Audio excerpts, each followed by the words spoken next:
Welcome to Get Rich Education. I'm your host, Keith Weinhold. To increase your velocity of money and your cash flow, create arbitrage, amplify your financial leverage, and grow the size of your portfolio all at the same time, and without being taxed on the gain, then a 1031 tax-deferred exchange could be right for you. Then we'll talk about where might be a wise place for you to invest those funds today on Get Rich Education. MC Laubscher is the host of the Cash Flow Ninja podcast and president of Producers Wealth. He is on a mission to help you achieve financial independence and freedom as soon as possible. He achieves this by integrating the infinite banking concept with real estate investments to increase your returns and recapture cash flow that you are not even aware of that you're losing. MC shares the number one strategy of investors in his holistic wealth creation course at yourownbankingsystem.com. Learn the easiest way to create wealth and passive income with real estate. Now you can access the best deals without the stress or hassle of having to find, renovate, or manage those investment properties. Narada Real Estate saves you time by providing you with passive income investment properties in some of the best U.S. markets. Learn more at passiverealestateinvesting.com and download your free copy of the ultimate guide to passive real estate investing. There's no obligation and nothing to buy. Simply visit passiverealestateinvesting.com. You're listening to the show that has created more financial freedom than nearly any show in the world. This is Get Rich Education.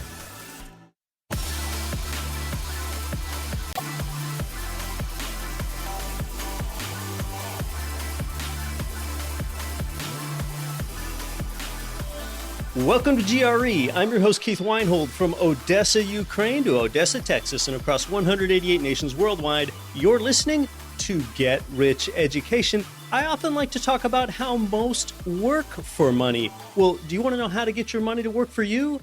That is mere retail mutual fund talk right there. That's what makes GRE different. I'll tell you that you should not focus so much on getting your money to work for you. Instead, get other people's money to work for you. Like the banks, when you get an 80% loan for an income property and put 20% down yourself. But here's a paradigm. Rather than just having 80% worth of other people's money working for you as leverage, you can get pretty close to 100% of other people's money working for you on an income property. How is that? Because you get your 20% down payment, or 25, whatever it might be, but you get it from the proceeds of a 1031 exchange where you just sold property, because there's a pretty good chance that the property that you're selling to exchange up for had leverage working in it as well. You were leveraging bank money to pull equity out of your relinquished property to put it into another property where you're going to get even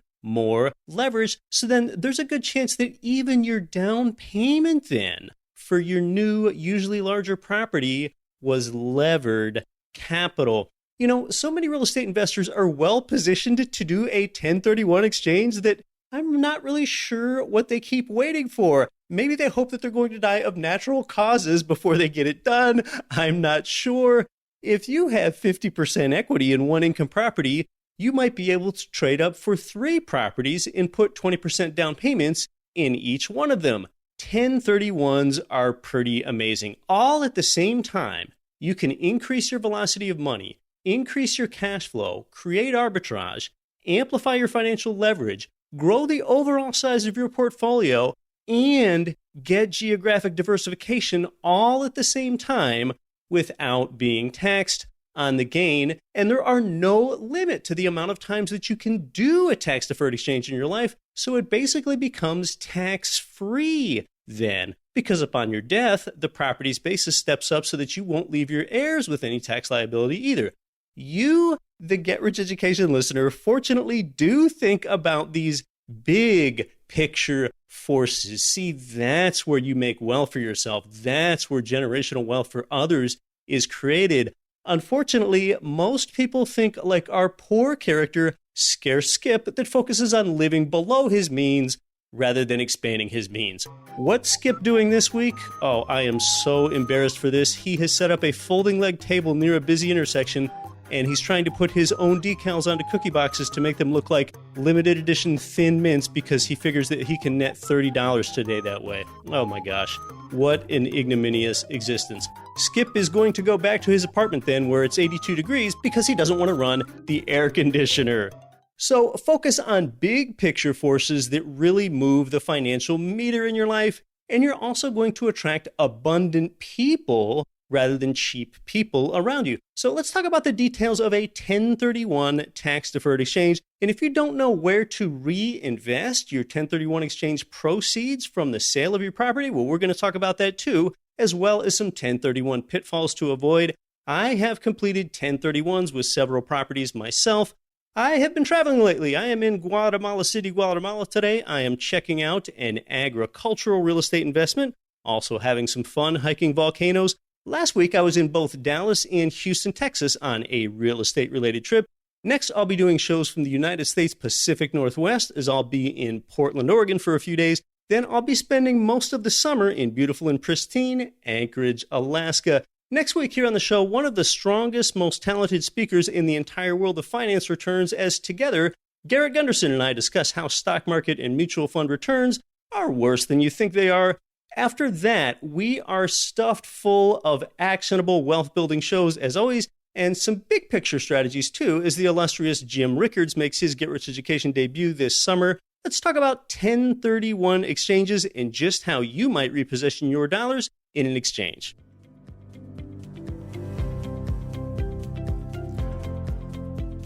I'd like to welcome Dave onto the show. We met last year. I since caught up with him in California. He joins us from Ohio today. Welcome to Get Rich Education.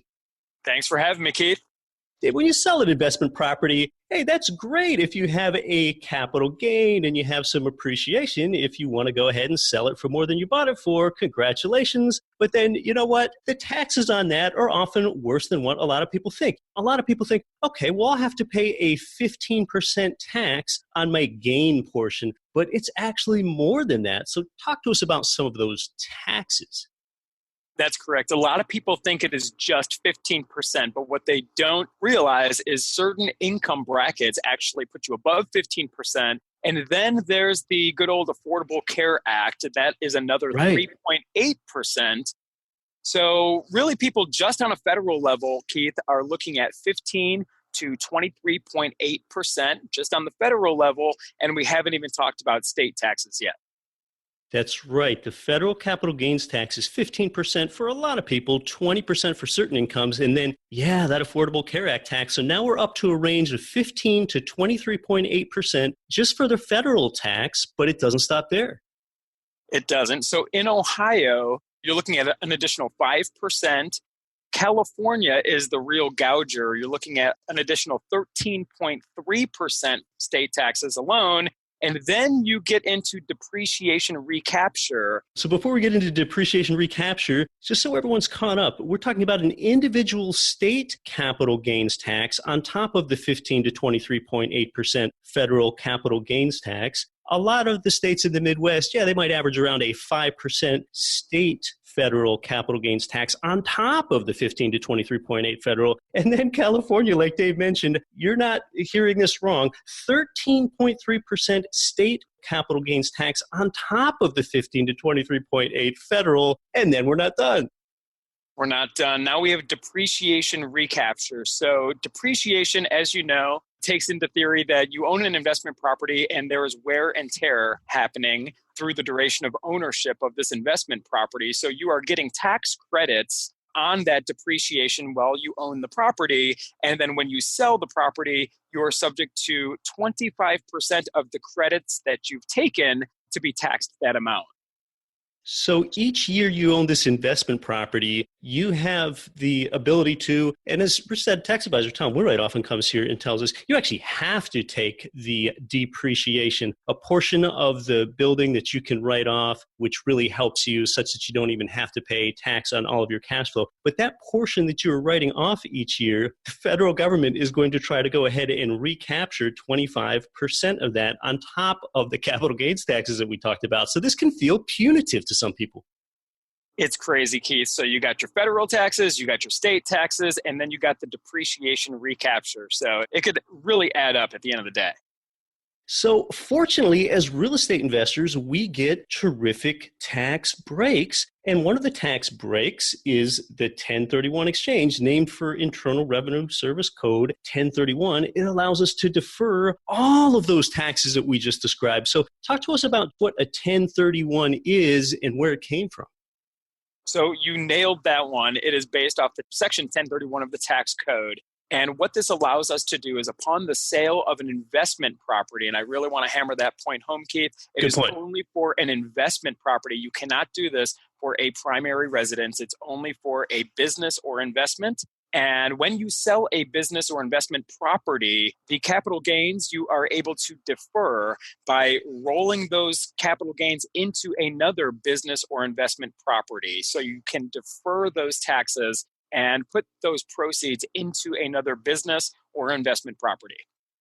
Okay, I'm glad you brought that up. So we're not talking about primary residences here. And in most or all cases, we're not talking about vacation homes either. So we're talking about the sale and relinquishing a business or investment property. And then you need to contemplate your replacement properties with other business or investment properties. For example, Dave, say I'm an investor in California and I want to sell an investment property and I had a capital gain. I understand that with a 1031, I cannot pocket the cash from that sale. And what I want to do with that one property I sold in, say, California is buy, say, 3 properties in Indiana or Ohio. So tell us some more about the mechanics of how that works with a 1031 exchange. Excellent. So the key thing to note here, Keith, it is not about the property, it's about the dollar amount. Meaning, if you sold one investment property in California, you are not forced to just buy one investment property in Ohio. You can actually sell one investment property. Let's pretend your cap gains were $100,000, and you could use that $100,000 to buy 3 investment properties in somewhere like Ohio, where the prices are so much different. So it's all about the dollar amount, not about the number of properties, number one.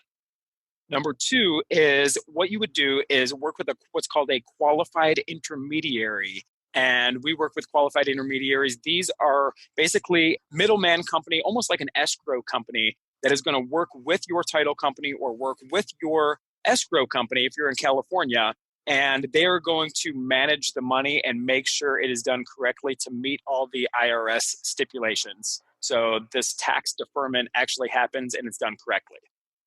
Yeah, I want to ask you more about the QI in a moment, the qualified intermediary. But just to be clear, so we're talking about an example of selling a California property. Dave, you're bringing up the example of you have a $100,000 capital gain. And yes, it's all about the money and matching up these dollar amounts, not the number of properties. But in addition to you having a $100,000 capital gain that you need to completely consume and use up, say in this example on 3 Ohio income properties for those down payments, in addition, you also need to take on as much or more debt as you had on the California property. So if your sale of the relinquished California property had a $240,000 debt payoff, now you have to have $240,000 worth of debt or more on the replacement properties, which in this case is where we're talking about 3 Ohio income properties, for example. But this all has to go through a qualified intermediary. We talked about how you cannot touch the money in this process. So tell us more about that qualified intermediary, or we'll save some oxygen and call them the QI hereafter. So the QI, this is basically the 1031 industry, or who does 1031 exchange. It's a non-regulated industry. So you need a qualified intermediary, a QI, who's going to handle this. And there's trusted companies out there that we work with. And essentially, there are some rules here. So I think you brought up a great point. You need to match the debt that you had paid off with the investment property you sold. And then this QI is going to work directly with the title company or escrow company who's handling the sale of that investment property. Once the property sells, then there's a timeline here. The clock starts ticking, Keith, and the investor is given a 45-day identification timeline. So as soon as the sale of this investment property happens, now the investor has 45 days to just identify these 3 investment properties if they were buying 3 investment properties per se in Ohio.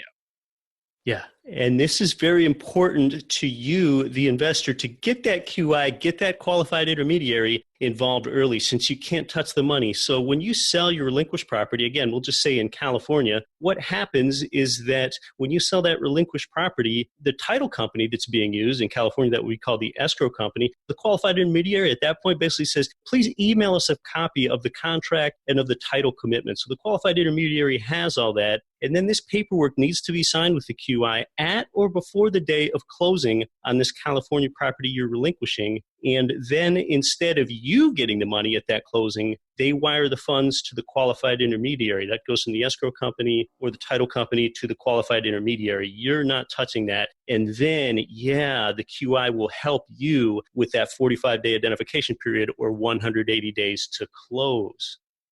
Correct. So you have 45 days to identify the property. Once the property is, or properties is identified, then like you just mentioned, there's 180 days to close this transaction. And it's a done deal at that point.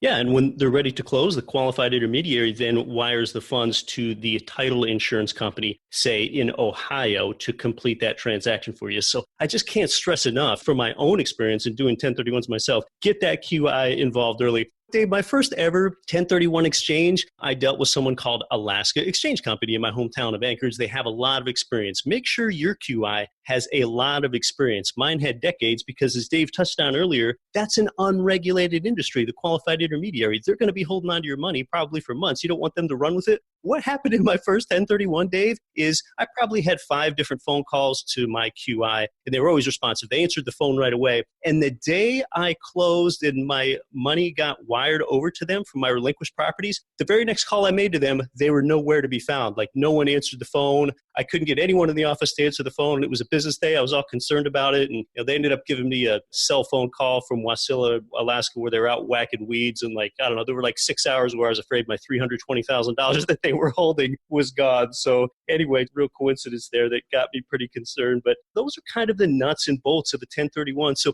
Dave, these are called a like-kind exchange. Tell us a bit more about like-kind and what properties would qualify for an exchange and what wouldn't. Great example, and what we see quite a bit here, Keith, is like-kind is, for instance, a single-family investment property sold and then using those proceeds to acquire more single-family rentals. For instance, a lot of people in the market like California, the proceeds that they're going to receive from the sale is pretty substantial. We're not just talking about $100,000. We see it all the time in our business. There are several $100,000 of proceeds. And essentially, for several $100,000 here in the Ohio market, you can buy a whole street block or a whole street corner for that. So when it comes to like-kind, again, it's not the number of properties. Let's pretend you sold one property in California. Your proceeds were $300,000. You can use that $300,000 for like properties, which are still single-family rentals, but it doesn't have to just be one property. You can buy 10 properties or however the money shakes out. But a like for like would be a good example, an investment property, single-family home for other single-family investment properties. Yeah, exactly. Again, these have to be business or investment pieces Correct. Of real estate. You could sell a hotel in California and buy turnkey property in Ohio. You could sell a commercial strip mall in Virginia and buy an office building in Florida. There's this misconception that if a person has a duplex that they want to sell, that they need to replace it with a duplex, but that is completely false. It just needs to be business or investment real estate. It's really an amazing perk that the IRS gives us. Dave, anything else on 1031s to keep in mind? Maybe something that we have not brought up or I did not think of asking you about? Well, here's the thing, Keith. We're all in different places. Many of your listeners are all over the country and all over the world. One thing we all have in common is we want to hang on to as much of our own money and keep it out of the government or the IRS's hands as possible. So educate yourself on the 1031 exchange, utilize the 1031 exchange. It's a gift that we all have access to as real estate investors, and it just pays dividends and saves us a lot of money in taxes. We're talking about the 1031 tax-deferred exchange. We've got so much more to discuss. More when we come back. I'm your host, Keith Weinhold. This is Get Rich Education. Since 2014, the powerful Get Rich Education podcast has created more passive income for people than nearly any other show in the world. This show teaches you how to earn strong returns from passive real estate investing in the best markets without losing your time being a flipper or landlord. Show host Keith Weinhold writes for both Forbes and Rich Dad Advisors and delivers a new show every week. Since 2014, there's been millions of listener downloads in 188 world nations. He has A-list show guests include top-selling personal finance author Robert Kiyosaki. Get Rich Education can be heard on every podcast platform, plus it has its own dedicated Apple and Android listener phone apps. Build wealth on the go with the Get Rich Education podcast. Sign up now for the Get Rich Education podcast or visit GetRichEducation.com. Finally, Total Control Financial gives you checkbook control of your 401k and IRA money to invest in real estate. It's time to get your retirement money into your own checking account, but you've got to avoid the little-known tax that you'll pay with any self-directed IRA. Instead, it's time for the QRP. Learn more and get your free copy of the QRP book by text messaging QRP in all capital letters to 72,000. For a real estate investor like you seeking an income property loan, go to Ridge Lending Group, NMLS 42056. Over the years, you've heard President Chaley Ridge generously devote her time to you here on the show as a guest. Ridge provides investment property loans in most U.S. states, and you're going to find out how they've helped more people realize their dreams of real estate financial freedom than any other mortgage lender in the entire nation when you get started at ridgelendinggroup.com. Hi, this is Russell Gray, co-host of the Real Estate Guys radio show, and you're listening to Get Rich Education with Keith Weinhold. Don't quit your daydream. Welcome back to Get Rich Education. We're talking with Dave. We've been talking about the 1031 tax-deferred exchange and that Ohio could potentially be an excellent place for you to go ahead and place your funds because you do get a high cap rate and you do get a high ratio of rent income to purchase price. And Dave, you're a provider there in Columbus, Ohio. And for those that aren't familiar with it, although not by MSA, Columbus is Ohio's biggest city, and it is the state capital. So just talk to us about some of those bigger picture market drivers in Columbus, Dave. So Columbus is a great market, and I've spoke to investors all over the country, all over the world, and it's sometimes I've met investors out in California, and they think Ohio, they think cornfields, they think farmland and stuff like that. And I always like to joke around. I say this. So if you are living or investing in Ohio, you're in one of the 4 C's. It's either Cleveland, Columbus, Cincinnati, or cornfields. There are a lot of cornfields out there, but the major cities are definitely Cleveland, Columbus, and Cincinnati. I'm partial to Columbus for several reasons. As you mentioned, it is the capital of Ohio. And one of the biggest drivers, one of the biggest overview things here, Keith, is the Ohio State University. It's one of the biggest universities in the entire country, and over 68,000 students every single year come to Columbus just to attend that university. That's a biggie. That is definitely a big driver. And then, of course, when you have a state capital, you do have some base of stable jobs there, in addition to the Fortune 500 companies that are in Columbus. Sure. So some of the Fortune 500 companies here, Keith, is Nationwide. You see the commercials out there. Nationwide is on your side. Nationwide has one of the huge downtown buildings here in Columbus. Also AEP, that's American Electric Power. It's a massive power company. Chase Bank is here. Honda is here. And what a lot of people don't realize that's here in Columbus, because you would think it's somewhere like LA or New York, but Limited Brands is actually here, Keith. So they make all Victoria's Secret and Express, Abercrombie and Fitch. That is actually hubbed here in Columbus, Ohio. You would think it's in one of the big fashion, trendy type of cities, but they call Columbus home, which is interesting. Yeah, and there is the slow trend of businesses and people moving from high cost of living and high cost of labor areas to lower areas, or for the companies that are already there, there's less incentive for them to want to move because they do have that low cost of living and low cost of labor. So as an overview, what I really like to touch on is the average cost of housing is way less than the national average, but the income is still high. You're pushing right around $50,000 is the average income. So people are still making money here. There's Fortune 500 companies here, but the affordability is still there as well. You can afford housing, and it's great for us real estate investors. When we hear that, what that means is, number one, people are making money, people have salaries, people have income, but we can still afford investment properties. So we can gather up properties here in Ohio, and people can still afford to pay the rent. That's what's most important. We're talking about a city with 2 million residents in its metro area size. It's actually the 14th largest city, not metro area, but city in the United States. And Forbes has even noted that it's the only large northern city to grow as much as 10% from 2010 to 2018. So there is substantial growth there too. It's actually the only city in the Midwest that has never not grown. So it's grown every single year. It's never gone down in population. And another key note here, Keith, is the median age is relatively young. The median age here in Columbus is roughly 35 and a half. So that means these are working professionals. It's a working city. And that's great for us as real estate investors to know. Yeah.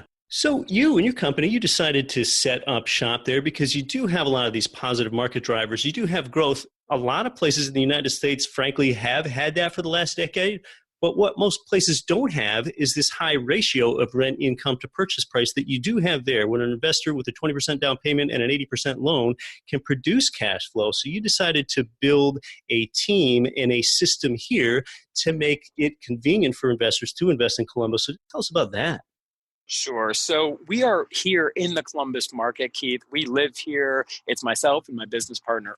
We invest in this market. We invest side by side with people all over the U.S. and all over the world who want investment properties in a stable marketplace. So the way we started out, Keith, is real estate investors ourselves. We started out building our own buy and hold portfolio. And then through our network, people in California, people all over the place said, hey, you guys are acquiring these investment properties. Can you help me invest in Columbus as well? So through osmosis and through demand, we created our company. That's what we do. We buy homes. We rehab these homes from head to toe.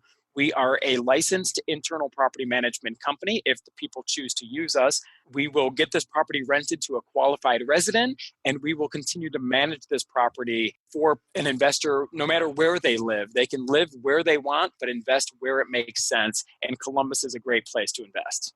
That is the formula. So what you've done is you've really integrated the turnkey process, which is where the rehabilitation comes in. So you rehabilitate distressed homes, you put a tenant in it, and then you make that available to an investor. So talk to us some more about how you're really one of the companies that integrates that turnkey construction arm with your ongoing property management, because that property management is the glue that makes this entire thing stick together for an investor. These are LTRs. These are long-term relationships when an investor Correct. buys a property like this, and you are married to your manager. So talk to us more about that turnkey and rehabilitation integrated with the property management.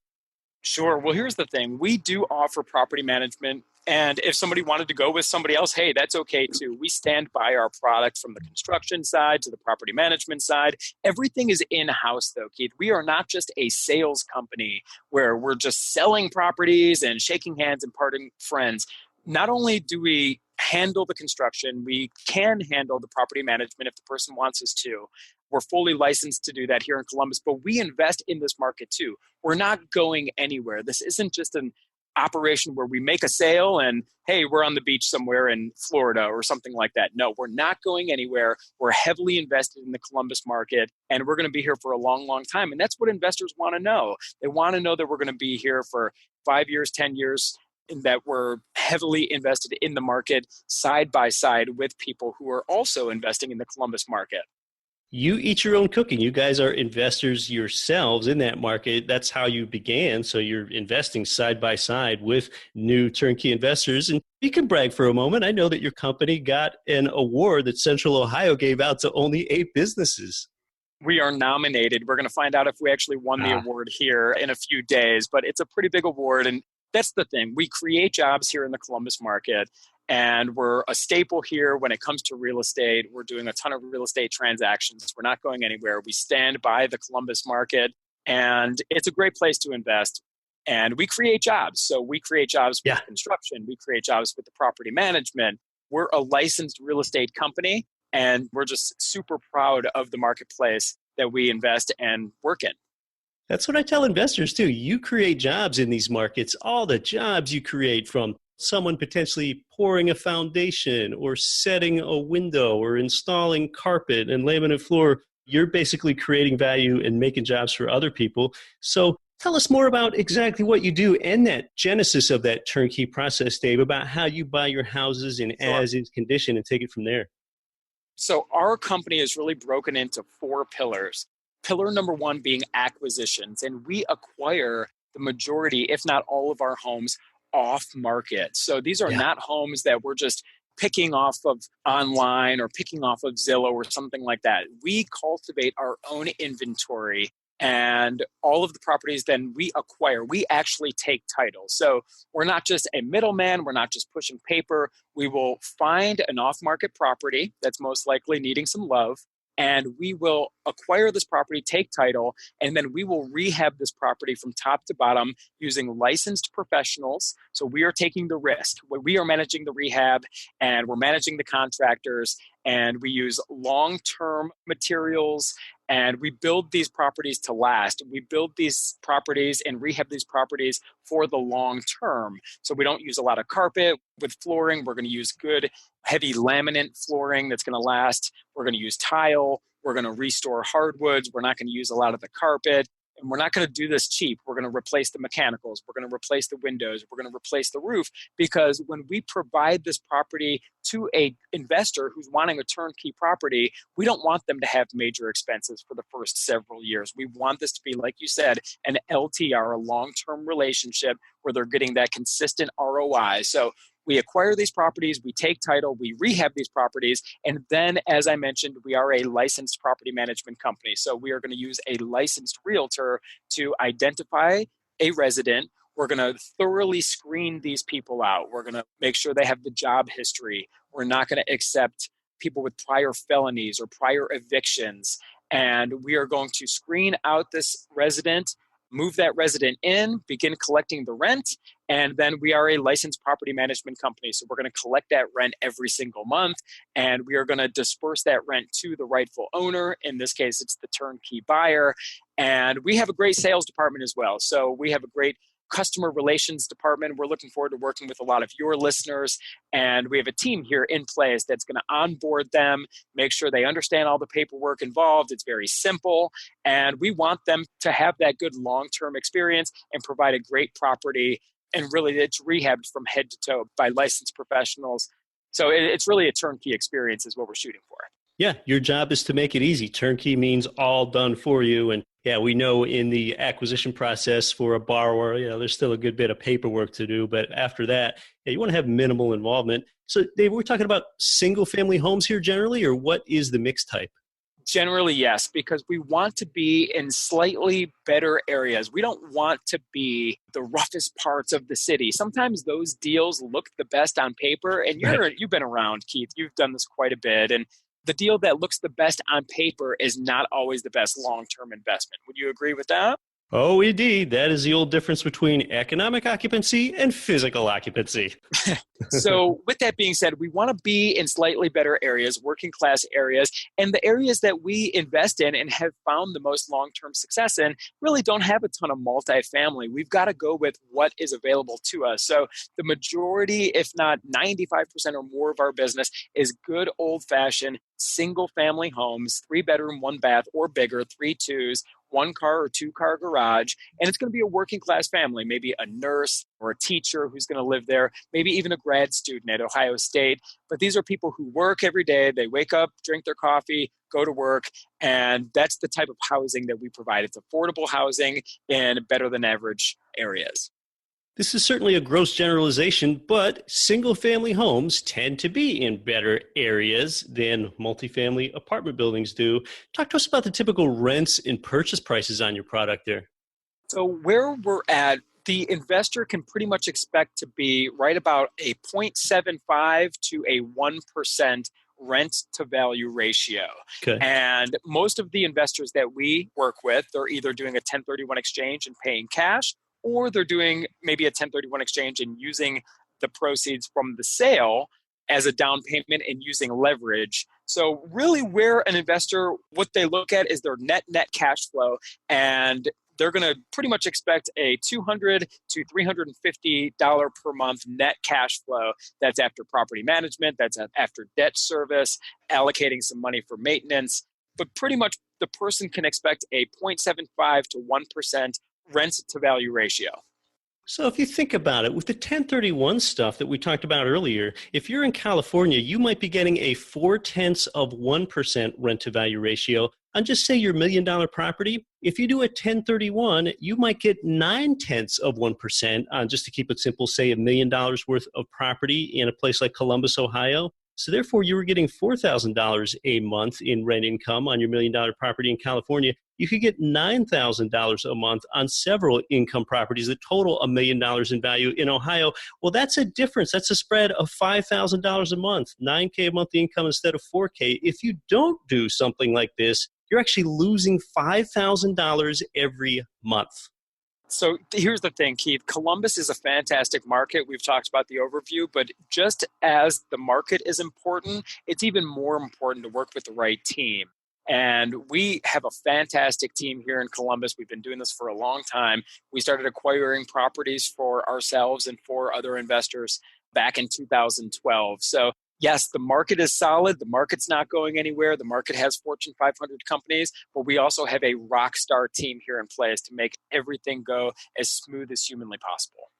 You've got 15 people across 4 different departments there: acquisitions, rehab, construction, and property management. And, interestingly, I know, Dave, in one of your rehabbed houses, you ended up finding your best friend. So you're not going to believe this. So as I mentioned, we attract our own off-market inventory. So sometimes we get calls from all walks of life, Keith. And there was a gentleman, he was a burned out landlord. And what burned him out is he owned a rental property, but it became overrun by drug addicts. It became a drug house. The Columbus Police Department was involved. This gentleman called us, said, I need to unload this house. Can you buy it from us for all cash? So we went and I did the initial walkthrough on this property, and there was a sick dog there, and these drug people were just no good. So I ended up buying a sick dog for $40 from a crackhead, if I may. And essentially we brought that dog back to life, and she's really kicking butt now. Her name is Chloe, and I decided to keep her. She is my best friend now. So I still have this dog, and she came from a house that we acquired and made a turnkey property. $40. That is quite an ROI. You found a tenant for your own home. Yeah, essentially. Yeah, now I can't get rid of her. And she's an 80-pound Rottweiler. So it is like having a roommate. I'm not kidding. Very good. Well, Dave, before we wrap up, is there any last thing that I didn't ask you about in Columbus, or that has to do with your team or the properties that maybe I should have asked you about? What I would say is this: we take our business seriously, and we take our relationships even more seriously. And our company, we are driven by 3 main core values, Keith. Number 1 is honor. And honor is doing the right thing and just doing good business and creating these long-term relationships. We honor the relationships that we cultivate. Number 2 is hungry. We're a hungry bunch, and we strive for excellence in all we do. We're big into not only your podcast, but different podcasts, working on ourselves, and we're constantly striving to be better. We know we're never perfect, and there's always room to grow. And number 3 is heart. So we are big philanthropists. We've helped local nonprofit raise over $60,000 last year, and it's just off to the races. We really do care about our community, and we care about the people that we work with. Honor, hungry, heart. It's H3. Yeah, the more you get to know Dave, the more you find that he does have a charitable heart. Well, if you're interested in the Columbus market and turnkey property there, they do have some available property on this date. I don't know how long that will last. Inventory often gets depleted pretty quickly these days. And whether you want to do a 1031 exchange or not, Dave and his company can help you either way. So, hey, it's been a real pleasure having you here, Dave, today on Get Rich Education. Thanks, Keith.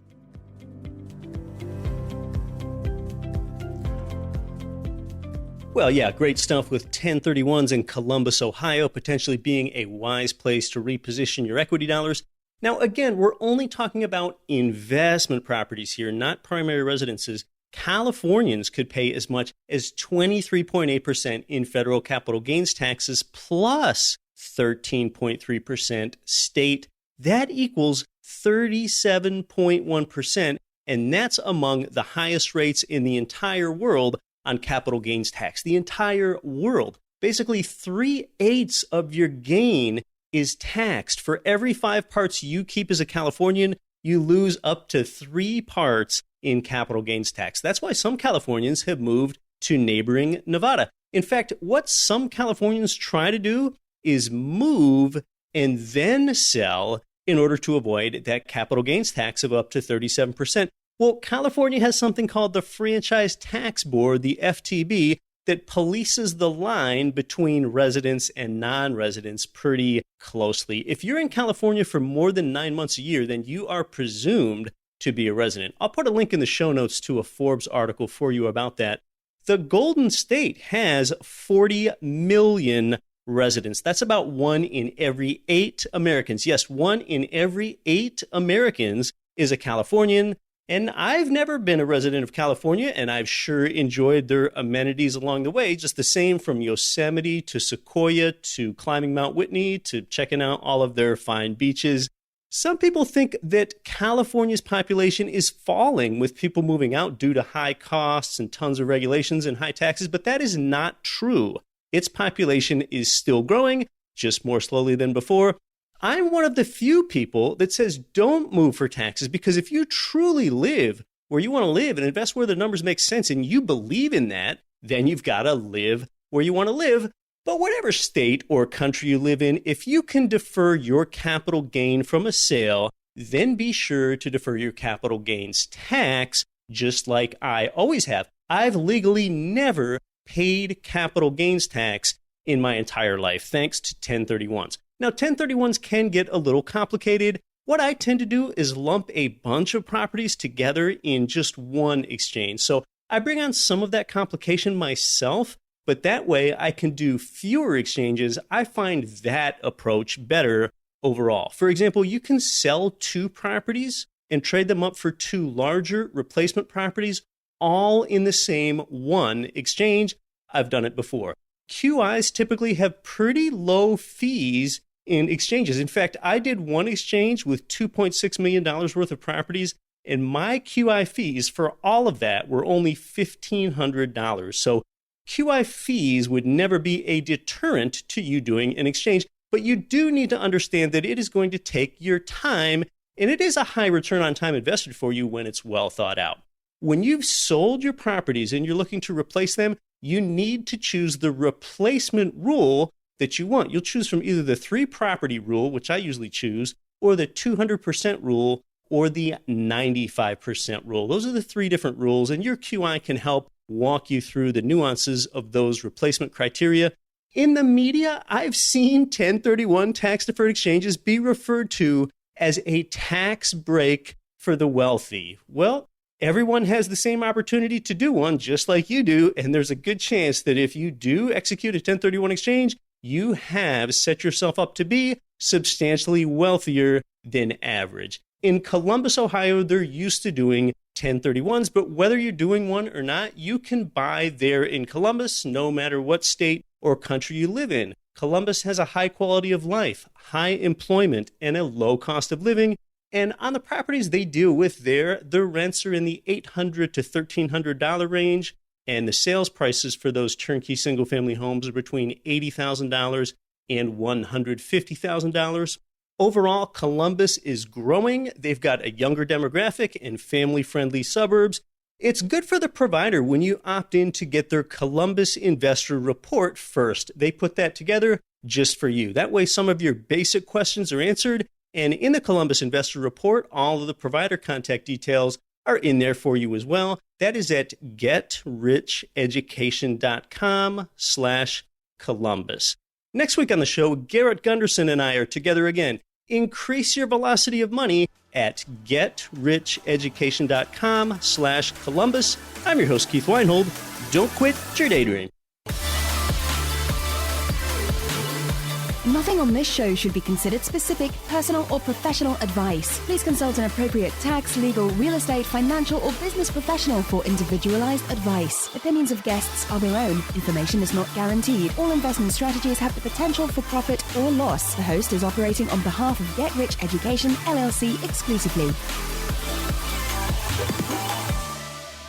Countless investors get killed on their long-term maintenance costs in their rental property portfolio, but that's far less likely when you buy brand new construction. Let me tell you about my friends at JWB Real Estate Capital in Jacksonville, Florida. They pioneered the build-to-rent model that allows clients like you to invest in new construction, turnkey rental property. That's why JWB has been featured on the front page of the Wall Street Journal and other national media. If you want new construction rental properties in your portfolio, talk to JWB. Give them a call at 904-677-6777 or visit them at newconstructionturnkey.com.